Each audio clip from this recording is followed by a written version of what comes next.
शाम के 4 बजने को है, वक्त हो चला है अपना बिहार का। मैं हूं शुभी मिश्रा आपके साथ। बुलेटिन की शुरुआत बड़ी खबर के साथ करते हैं। पावर स्टार पवन सिंह को धमकी मिली है। सूत्रों के हवाले से ये बड़ी खबर आ रही है। लॉरेंस बिश्नोई गैंग से धमकी मिली। पवन सिंह से मांगी है रंगदारी। पवन सिंह को फोन कर दी गई धमकी। सलमान खान से नहीं मिलने की धमकी दी गई है। पवन सिंह ने पुलिस को सूचना दी।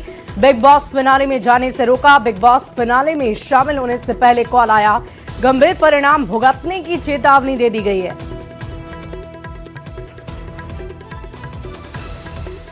तो सलमान खान से नहीं मिलने की धमकी। पवन सिंह को लॉरेंस गैंग की तरफ से धमकी दी गई है।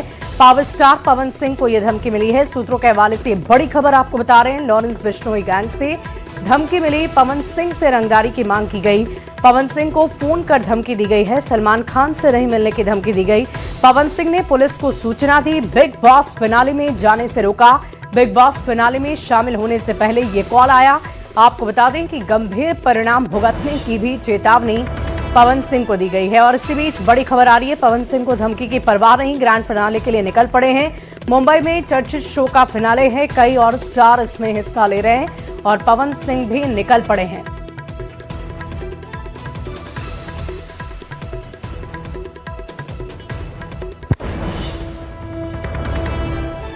तो पावर स्टार पवन सिंह को लेकर ये जानकारी सामने आ रही है। पवन सिंह को धमकी की परवाह नहीं है, ग्रैंड फिनाले के लिए निकल पड़े हैं पवन सिंह। इस वक्त की बड़ी खबर आपको बता रहे हैं। पावर स्टार पवन सिंह से जुड़ी हुई मुंबई में है चर्चित शो का फिनाले और इसी फिनाले को अटेंड करने के लिए पवन सिंह मुंबई के लिए रवाना हो गए हैं। बिग बॉस के फिनाले के शो में शामिल होने से पहले लॉरेंस बिश्नोई गैंग की तरफ से पवन सिंह, जो भोजपुरी के पावर स्टार हैं, प्रचार प्रसार के दौरान भी आपने इन्हें खूब देखा होगा। और इस पूरी खबर की अधिक जानकारी के साथ संवाददाता रजनीश कुमार फोन लाइन पर पटना से जुड़े हुए हैं। रजनीश, क्या जानकारी है? कैसे, किस माध्यम से पवन सिंह को धमकी दी गई? बिल्कुल, देखिए, फोन के जरिए जो है लॉरेंस बिश्नोई गैंग के जो मेंबर हैं उन्होंने पवन सिंह को धमकी दी थी आज ही। और बता दें आपको कि बिग बॉस 19 का ग्रैंड फिनाले का आयोजन आज ही होना है, जिसमें पवन सिंह को भाग लेना है। और पवन सिंह धमकी के बाद भी वहां ग्रैंड फिनाले के लिए निकल पड़े हैं और ये जानकारी न्यूज 18 को मिल गई है।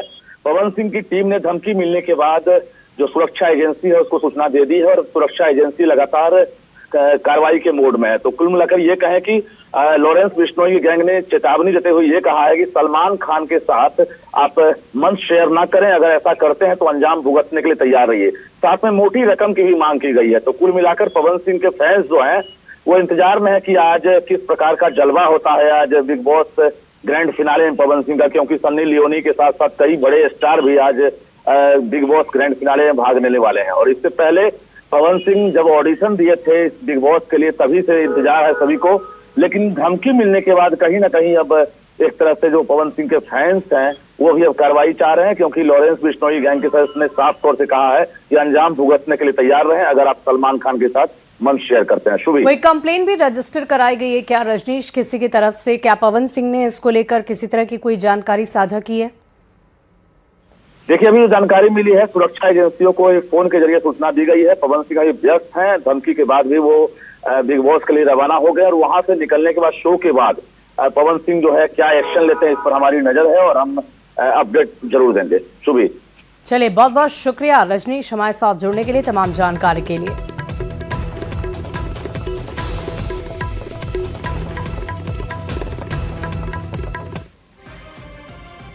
भोजपुरी के पावर स्टार पवन सिंह को लॉरेंस बिश्नोई गैंग की तरफ से धमकी मिली है, साथ ही मोटी रकम की भी मांग की गई है। फोन करने वाले ने पवन सिंह से साफ कहा है कि आप किसी भी हालत में बॉलीवुड स्टार सलमान खान के साथ मंच शेयर ना करें। अगर आप मंच शेयर करते हैं तो अंजाम भुगतने के लिए तैयार रहिए, साथ ही आप आगे कोई भी शो नहीं कर पाएंगे। धमकी मिलने के बाद पवन सिंह की टीम एक्टिव हो गई है और वहां के सुरक्षा एजेंसियों से उन्होंने सूचना देकर सुरक्षा बढ़ाने की भी मांग की है, साथ ही फोन करने वालों के खिलाफ कार्रवाई की भी मांग की है। हालांकि पवन सिंह आज बिग बॉस 19 के ग्रैंड फिनाले में भाग लेने के लिए निकल गए हैं, क्योंकि पवन सिंह के साथ साथ सन्नी लियोन समेत कई बड़े सितारे आज ग्रैंड फिनाले में भाग ले रहे हैं। हालांकि पवन सिंह के फैंस जो हैं इंतजार में हैं कि आज ग्रैंड फिनाले में पवन सिंह का किस प्रकार का जलवा होता है। लेकिन इस बीच धमकी मिलने के बाद मुंबई पुलिस जहां एक्टिव हो गई है, वहीं पवन सिंह की जो टीम है वो भी लगातार इंतजार में है कि आखिर किस प्रकार की अब पुलिसिया कार्रवाई होती है, क्योंकि हाल ही में गृह मंत्रालय ने भी पवन सिंह को Y+ सुरक्षा देने का फैसला लिया था। उसके बाद भी आज पवन सिंह को धमकी मिली है, जिसको लेकर कई सवाल उठ रहे हैं। आगे इंतजार होगा कि आखिर पुलिसिया कार्रवाई क्या होती है और लॉरेंस बिश्नोई गैंग के सदस्यों के खिलाफ पुलिस कब तक कार्रवाई करती है। कैमरामैन सुबोध के साथ रजनीश कुमार, News 18 पटना। आरा से बड़ी खबर आ रही है। घर में घुसकर महिला को गोली मारी गई। गोली लगने से महिला की मौत हो गई। पैसों के लेन देन को लेकर विवाद हुआ। खिड़की के रास्ते फायरिंग की गई। अगियाओं बाजार की यह घटना है। जून में ही महिला की शादी हुई थी और इसी दौरान इस घटना को अंजाम दिया गया। आरा से बड़ी खबर आपको बता रहे हैं। घर में घुसकर महिला को गोली मारी गई है। गोली लगने से महिला की मौत की खबर है। पैसों के लेन देन को लेकर विवाद हुआ। खिड़की के रास्ते फायरिंग की गई। अगियाओं बाजार की घटना बताई जा रही है। गोली अब तो खिड़की से गोली शीशा टूटा हुआ हम देखे, गोली लगा, आवाज़ हम सुने। कौन गोली मारा है? अब तो हम स्पष्ट देखे नहीं है कौन गोली मारा है, मगर हमको फ़ोन पर धमकी आया था कि हम ये कर देंगे वो कर देंगे। कौन धमकी दिया था? चिंटू राय। गोली मारकर हत्या हुई है, यही सब लोग बता रहे हैं। अनुसंधान जारी है, अनुसंधान से स्पष्ट होगा कैसे मृत्यु हुई है। आप लोगों को क्या मालूम चला है? हम लोग को पता चला कि गोली मार दिया कोई। किसके द्वारा सूचना? यह उसके परिजन के द्वारा।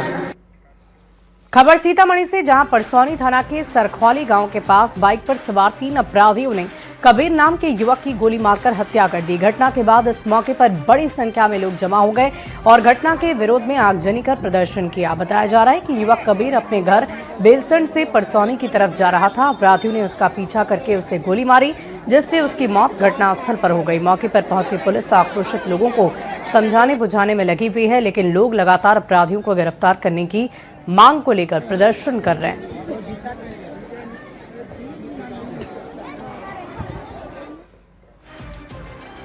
आरा से बड़ी खबर आ रही है। दुकान में युवक से मारपीट की गई है। नगर थाना के महादेवा रोड की घटना है।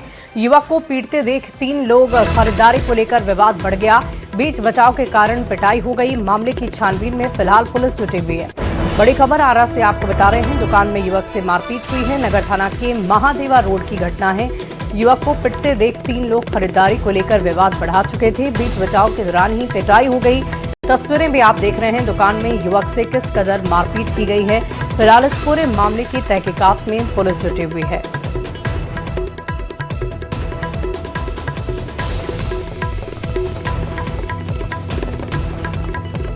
बिहार अब औद्योगिक विकास के क्षेत्र में लंबी छलांग लगाने को तैयार है। बिहार में औद्योगिक माहौल बनाने के लिए बिहार सरकार लगातार प्रयासरत है और इसी सिलसिले में नीतीश कुमार ने कल एक अणे मार्ग में 2 घंटे तक एक महत्वपूर्ण बैठक की है, जो बेहद महत्वपूर्ण मानी जा रही है।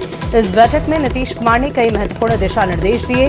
अधिकारियों से साफ साफ ये कह दिया कि बातें नहीं, आने वाले 5 साल में बिहार में उद्योग का जाल कैसे फैले, निवेश आए, इसे लेकर लगातार काम करना है आपको। इस बैठक में उद्योग मंत्री दिलीप जायसवाल भी मौजूद रहे। उन्होंने एक गाने के सहारे आने वाले 5 साल में सरकार की मंशा को बताया और उद्योग विभाग के अधिकारियों को बड़ा साफ सरकार का संदेश भी दे दिया।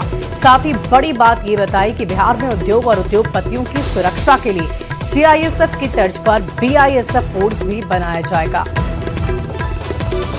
तो पटना से ये बड़ी खबर आपको बता रहे हैं इस वक्त की, जहां औद्योगिक विकास के क्षेत्र में लंबी छलांग लगाने को बिहार सरकार तैयार है। अगले 5 वर्षों में 50 लाख करोड़ रुपए के निवेश की योजना है। 10 औद्योगिक पार्क, 100 MSME पार्कों को विकसित करने का लक्ष्य है। इसके अलावा सूक्ष्म लघु एवं मध्यम उद्यम निदेशालय की स्थापना भी की जाएगी। ये 2 घंटे की बैठक। देखिए, एक गाना है, मैं वही दर्पण वही, ना जाने ये क्या हो गया, सब कुछ लागे नया नया। मैं वही दर्पण वही। नीतीश कुमार जी, बिहार के लोकप्रिय मुख्यमंत्री, कल जब उद्योग विभाग का समीक्षा बैठक कर रहे थे, एक नयापन दिखाई पड़ रहा था। जो मुख्यमंत्री महोदय की इच्छा शक्ति कल मैंने देखी,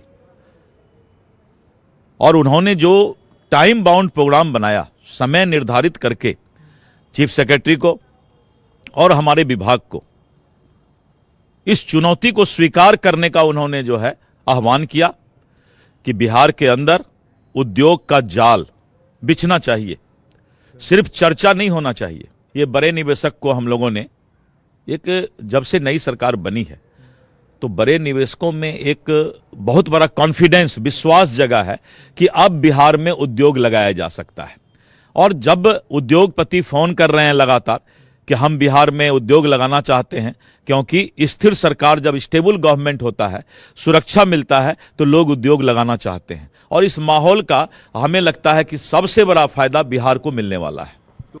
बिहार के मुख्यमंत्री नीतीश कुमार ने पटना डेयरी प्रोजेक्ट के तहत चल रही सुधा फैक्ट्री का दौरा किया और फैक्ट्री में बन रहे प्रोडक्ट की जानकारी ली। बिहार में डेयरी किसानों को सशक्त बनाने और सुधा ब्रांड के तहत दूध और दुग्ध उत्पाद उपलब्ध कराने वाला एक प्रमुख संगठन है। तो डेयरी उत्पादों को लेकर भी मुख्यमंत्री नीतीश कुमार काफी सजग नजर आए। डेयरी उत्पाद से जुड़े हुए किसानों के प्रति भी उनकी सजगता नजर आई, जिसमें एक्शन में आपको बिहार के मुख्यमंत्री नीतीश कुमार नजर आ रहे होंगे। प्रमुख संगठन है सुधा, जिसके तहत भारी संख्या में दूध से जो उत्पाद बनाए जाते हैं उसका प्रोडक्शन होता है।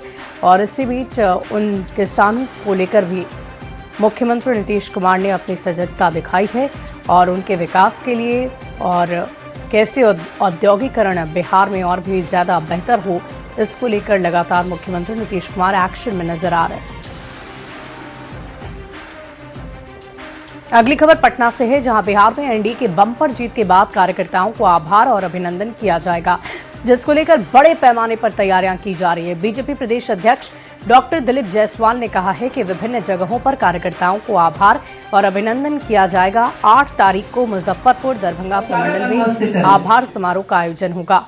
मोतिहारी, सारण और चंपारण में प्रमुख कार्यकर्ताओं को आभार और अभिनंदन किया जाएगा। 9 तारीख को पटना में मगध, शाहाबाद और पटना प्रमंडल के कार्यकर्ताओं को सम्मानित करेंगे। वहीं 10 को पूर्णिया, कोसी, भागलपुर में आभार यात्रा निकालकर उन्हें भी सम्मानित किया जाएगा। आज हम जितने भी पार्टी के मोर्चा हैं उनके टीम को, संयुक्त मोर्चा, सभी मोर्चा की टीम को आज बुलाए हैं और उन लोगों का आभार और अभिनंदन समारोह किया गया है। कल मुजफ्फरपुर में, मुजफ्फरपुर क्षेत्र का, मुजफ्फरपुर प्रमंडल, दरभंगा प्रमंडल का, और कल पिछला वेला मोतिहारी में सारण और चंपारण, और उस तरफ का जो है करीब प्रत्येक जगह 300 से 400 प्रमुख जो हमारे कार्यकर्ता हैं, जो लोग चुनाव की जिम्मेवारी लिए थे बिहार में, उन लोगों को आभार और अभिनंदन किया जाएगा। वहीं नेता प्रतिपक्ष तेजस्वी यादव के इस बयान पर राष्ट्रीय लोक मोर्चा के राष्ट्रीय अध्यक्ष उपेंद्र कुशवाहा ने पलटवार किया। उन्होंने कहा कि हार की बेचैनी में तेजस्वी अनाप शनाप बोल रहे हैं, उन्हें जनता का निर्णय नहीं पच पा रहा। दरअसल तेजस्वी यादव ने कहा था कि विपक्ष के लिए लेवल प्लेइंग फील्ड नहीं है, सारा सरकारी तंत्र सत्ता पक्ष के पास है, इसलिए हम चुनाव हार रहे हैं। अरे भैया, हार गए हैं तो कुछ तो कहेंगे। हार की बेचैनी में अनाप शनाप बोल रहे हैं। जनता का आशीर्वाद मिला है, जनता का निर्णय भी उनको नहीं पच पा रहा है, तो गांव में जाकर एक बार घूम कर देख लें, मतदान केंद्र की सूची ले लें, कहाँ कितना वोट किसको मिला उसका पूरा डेटा ले लें और गांव में जाकर देख लें। तेजस्वी यादव के इस बयान पर केंद्रीय मंत्री नित्यानंद राय ने भी बड़ा हमला बोला। उन्होंने कहा कि आप भ्रष्टाचारी हैं, भ्रष्टाचार के आरोप में आपके खिलाफ आरोप पत्र हैं। उन्होंने तेजस्वी पर निशाना साधते हुए कहा कि आप पर जनता आखिर क्यों भरोसा करेगी, आप घुसपैठियों को वोट दिलाने की कोशिश करते रहते हैं। जो आप पर भरोसा करता, वोट देता, सत्ता सौंपता, जब आप भ्रष्टाचारी हैं, भ्रष्टाचार आपका सिद्ध हो गया है, आप जंगल राज स्थापित करने वाले परिवार के आप व्यक्ति हैं, जो कभी विकास में नहीं विनाश में भरोसा किया, परिवार के उत्थान में किया। वहीं तेजस्वी यादव ने कहा कि चुनाव में विपक्ष के लिए लेवल प्लेइंग फील्ड ही नहीं था, इलेक्शन कमीशन के साथ साथ पूरा का पूरा सरकारी तंत्र सत्ता पक्ष के साथ था। तेजस्वी के इसी बयान पर सियासत सुलग गई है। मंत्री संजय सिंह ने भी तेजस्वी यादव के इस बयान पर पलटवार किया है।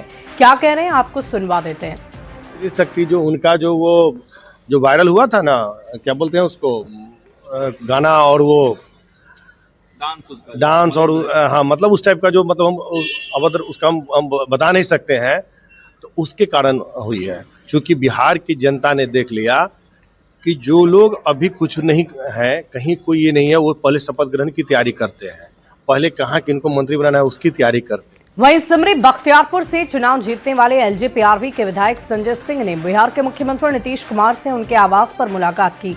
संजय सिंह ने कहा कि उन्होंने सीएम को बधाई दी है, साथ ही सिमरी बख्तियारपुर में जो समस्याएं हैं उससे भी उनको अवगत कराया है। सीएम ने भरोसा दिया है कि जल्द ही सिमरी बख्तियारपुर की इन समस्याओं को दूर कर लिया जाएगा।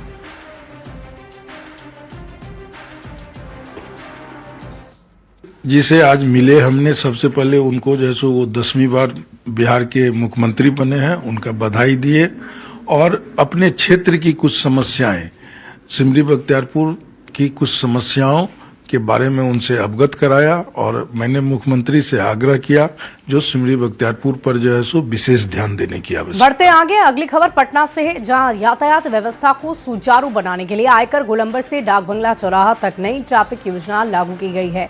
आयकर गोलंबर से डाक बंगला तक नेहरू पथ पर 3 पहिया और 4 पहिया वाहनों की पार्किंग पूरी तरह से प्रतिबंधित कर दी गई है। नियम तोड़ने वालों पर कानूनी कार्रवाई की जाएगी। राजधानी पटना में यातायात व्यवस्था सुचारू रूप से चलाने के लिए आज से नई ट्रैफिक व्यवस्था लागू कर दी गई है और इसके तहत इनकम टैक्स गोलंबर से डाक बंगला चौराहे तक कई वाहनों के प्रवेश पर रोक भी लगा दिया गया है। आपको बता दें कि नई ट्रैफिक व्यवस्था जो लागू हुई है, आज 7 दिसंबर से ये लागू हुई है। इसके तहत आयकर गोलंबर से डाक बंगले तक की अगर हम बात करें तो नेहरू पथ पर 3 पहिया और 4 पहिया वाहनों की पार्किंग पूरी तरीके से प्रतिबंधित रहेगी। यानी जो लोग कहीं भी अपनी वाहन को पार्क कर देते थे, आज से वो कहीं भी अपने वाहन को पार्क नहीं कर पाएंगे, क्योंकि ये पूरी तरीके से प्रतिबंधित कर दी गई है। वहीं बुद्ध मार्ग से 0 माइल गोलंबर के नीचे तक 3 पहिया 4 पहिया वाहनों की पार्किंग प्रतिबंधित कर दी गई है। इसके अलावा इस्लामिया या बुद्ध मार्ग का उपयोग करने वाले आम जन अपनी 4 पहिया निजी वाहन तारामंडल के सामने बने smart multi modal hub parking में पार्क कर सकते हैं। उसके आगे वो कहीं सड़क पर पार्क नहीं कर पाएंगे। इसके अलावा मौर्या लोक कॉम्प्लेक्स में आने वाले वाहन चालक मौर्या लोक स्थित स्मार्ट मल्टी लेवल पार्किंग का उपयोग कर सकते हैं और वहां पर अपने 3 पहिया वाहनों को पार्किंग कर सकते हैं। आपको बता दें कि दोनों मार्ग पर 3 पहिया और 4 पहिया वाहनों की पार्किंग सख्त मना कर दी गई है और नियम तोड़ने वालों पर कानूनी कार्रवाई भी होगी। यानी जो व्यवस्था है, ट्रैफिक व्यवस्था है, उसे सुचारू रूप से करने के लिए आज से यानी 7 तारीख से नई व्यवस्था लागू कर दी गई है और उसके मद्देनजर इनकम टैक्स गोलंबर से डाक बंगला चौराहे तक नई ट्रैफिक नियम लागू कर दी गई है। आज से 3 पहिया और 4 पहिया वाहन जो हैं उन्हें आप कहीं भी पार्क नहीं कर सकते हैं। अगर आप ऐसे ही सड़क पर कहीं भी अपने 3 पहिया और 4 पहिया वाहन को पार्क करते हैं, रोक देते हैं, खड़ी करते हैं, तो आप पर कानूनी कार्रवाई की जाएगी। कैमरामैन संत के साथ विनीता मिश्रा, न्यूज़ 18 पटना।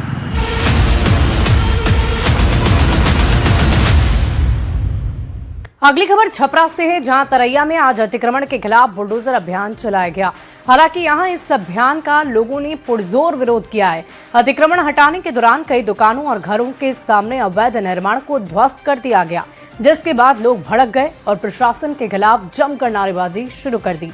लोगों का कहना है कि प्रशासन ने इस कार्रवाई की कोई पूर्व सूचना दी ही नहीं थी। कोई खबर दिया सब, कोई खबर दिया है कि आप हटा लीजिए, 20 मीटर जाइए कि 30 मीटर जाइए, इतना हटाइए, कोई बोला है? ना थाना अध्यक्ष बोला, ना सीओ बोला, ना बीडीओ बोला, ना नेता बोला, ना प्रमुख बोला, कोई नहीं बोला, ना मुखिया बोला है, कोई नहीं बोला है। वहीं आरा के तरारी प्रखंड में अतिक्रमण के खिलाफ प्रशासन का सख्त रुख सामने आ गया है। मोप्ती से लेकर सहयोगी बाजार तक अवैध कब्जे हटाने में प्रशासन की टीम जुटी रही। कार्रवाई का नेतृत्व सीए ने किया है। अभियान के दौरान कई जगह पर टीम को लोगों का विरोध का सामना करना पड़ा, लेकिन प्रशासन के सख्त रुख के आगे अवैध कब्जाधारियों की एक ना चली। प्रशासन की कार्रवाई से अतिक्रमणकारियों में हड़कंप मचा हुआ है। लोगों को साफ संदेश दिया गया कि आगे से अगर अतिक्रमण होगा तो कोई भी बच नहीं पाएगा। लखीसराय के नगर भवन में 2 दिवसीय युवा महोत्सव का समापन समारोह हुआ है। इसमें डिप्टी सीएम विजय कुमार सिन्हा शामिल हुए। डिप्टी सीएम ने कहा कि इस महोत्सव के जरिए कई विधा में युवाओं की प्रतिभा का चयन होता है। उन्होंने नई सरकार के गठन के बाद राज्य में चल रहे बुलडोजर एक्शन पर कहा कि यह हाईकोर्ट के आदेश पर चल रहा है। उन्होंने ये भी कहा कि अतिक्रमण रोकने में जो पदाधिकारी असक्षम पाए जाएंगे उन पर भी कार्रवाई की जाएगी। सिर्फ उस पर कार्रवाई नहीं, अतिक्रमण को जो रोकने में अक्षम रहे हैं, चाहे वहाँ के पदाधिकारी हो, पुलिस पदाधिकारी हो, जिन लोगों के सहयोग से अतिक्रमण होता है और जिनकी लापरवाही गैर जिम्मेदारी से ये वातावरण बनता है और उनकी उदासीनता के कारण अतिक्रमण के माहौल से आम जनता को असुविधा होती है, इस पर गंभीरता से विचारने की जरूरत है। भागलपुर के नाथनगर में बिहार गृह रक्षा वाहिनी का स्थापना दिवस मनाया गया। इस मौके पर एसएस बालिका उच्च विद्यालय में अल्पसंख्यक छात्रावास में आयोजित समारोह में सहरसा मुजफ्फरपुर से आए कुल 131 जवान शामिल हुए। प्रशिक्षण की जिम्मेदारी प्रशिक्षण प्रभारी उपेंद्र कुमार पासवान और चंदन कुमार ने निभाई है। कार्यक्रम में सांस्कृतिक प्रस्तुतियां आकर्षण का केंद्र बनी रही। महिला सिपाहियों ने देशभक्ति और फिल्मी गानों पर मनमोहक नृत्य प्रस्तुत किया है।